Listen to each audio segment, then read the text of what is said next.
Independence Day is celebrated annually on 15 August as a national holiday in India, commemorating the nation's independence from the United Kingdom on 15 August 1947, the day when the provisions of the 1947 Indian Independence Act, which transferred legislative sovereignty to the Indian Constituent Assembly, came into effect, stopped.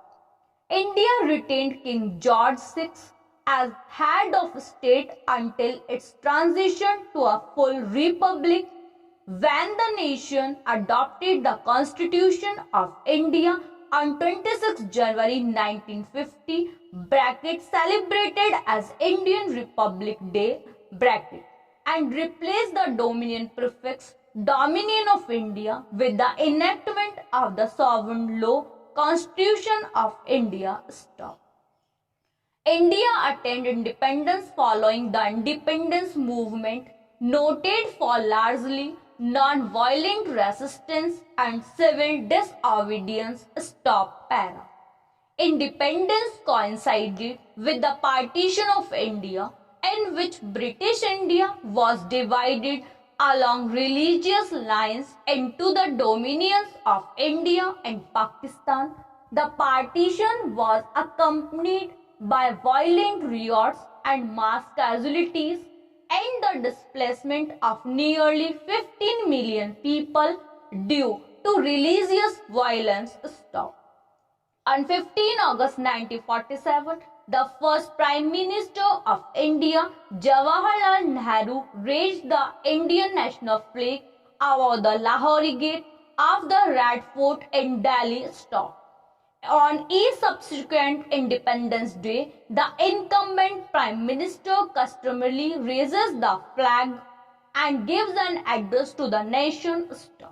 The entire event is broadcast by Doordarshan, India's national broadcaster, and usually begins with the Sehnai music of Ustad Bismillah Khan. Independence Day is observed throughout India with flag hoisting ceremonies, parades, and cultural events. It is a national holiday. At the 1929 Lahore session of the Indian National Congress, the Poon Swaraj Declaration or Declaration of the Independence of India was promulgated and 26 January 1930 was declared as Independence Day at that time. The Congress called on people to pledge themselves to civil disobedience and to carry out the Congress instructions issued from time to time until India attained complete independence. Celebration of such an Independence Day was envisioned to stoke nationalistic fervor among India's citizens and to force the British government to consider granting independence. The Congress observed 26 January as the Independence Day between 1930 and 1946. The celebration was marked by meetings where the attendants took the place of independence. Jawaharlal Nehru described in his autobiography that such meetings were peaceful, solemn, and without any speeches or exhortation. Gandhi envisaged that besides the meetings, the day would be spent in doing some constructive work, whether it is spinning, a service of untouchables, a reunion of Hindus and Muslims, or prohibition work, or even all this together. Following actual independence in 1947, the Constitution of India came into effect on and from 26 January 1950. Since then, 26 January is celebrated as Republic Day.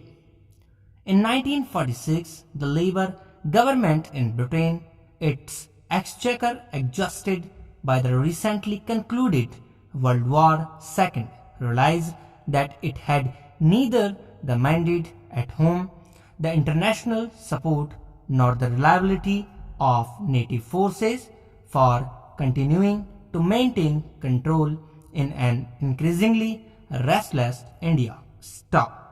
On 20 February 1947, Prime Minister Clement Attlee announced that the British government would grant full self-governance to British India by June 1948 at the latest. Stop.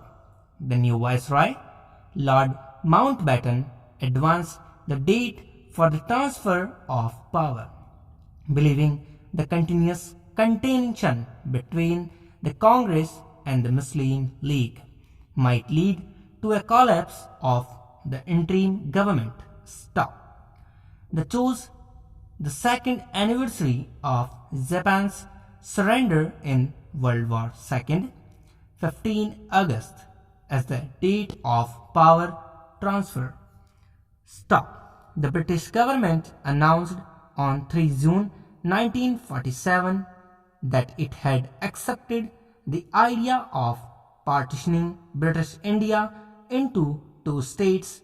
The successor governments would be given dominion status and would have an implicit right to cede from the British Commonwealth. Stop. The Indian Independence Act 1947 of the Parliament of the United Kingdom partitioned British India into the two new independent dominions of India and Pakistan, including what is now Bangladesh, with effect from 15 August 1947, and granted complete legislative authority upon the respective constituent assemblies of the new countries. Stop. The act received royal assent on 18 July 1947. Para. The Constituent Assembly of India met for its fifth session at 11 p.m. on 14th August in the Constitution Hall in New Delhi. Stop. The session was chaired by the President Rajendra Prasad. Stop. In the session, Jawaharlal Nehru delivered the Trustee with Destiny speech proclaiming India's independence. Stop. Long years ago, we made a trustee with destiny, and now the time comes when we shall redeem our place, not wholly or in full measure, but very substantially. Stop. At the stroke of the midnight hour, when the world sleeps, India will awake to life and freedom. Stop. A moment comes which comes but rarely in history, when we step out from the old to the new, when an age ends, and when the soul of a nation long surpassed finds utterance. Stop. It is fitting that 800 at this solemn moment we take the place of dedication to the service of India and her people and the still larger cause of humanity. Stop. The members of the assembly formally took the place of being in the service of the country. Stop. A group of women representing the women of India formally presented the national flag to the assembly. Stop. The dominion of India became an independent country as official ceremonies took place in New Delhi. Stop. Nehru assumed office as the first Prime Minister and the Viceroy, Lord Mountbatten, continues as its first Governor General. Stop. Gandhi's name was invoked by crowds celebrating the occasion. Gandhi himself, however, took no part in the official events. Stop. Instead, he marked the day with a 24-hour fast, during which he spoke to a crowd in Calcutta, encouraging peace between Hindus and Muslims. Stop. The Independence Day, one of the three national holidays in India, the other two being the Republic Day or 26 January as Mahatma Gandhi's birthday on 2 October. It deserved in all Indian states and union territories stop. On the eve of Independence Day, the President of India delivers the address to the nation stop. On August, the Prime Minister hoists the Indian flag on the ramparts of the historical site of Red Fort in Delhi stop.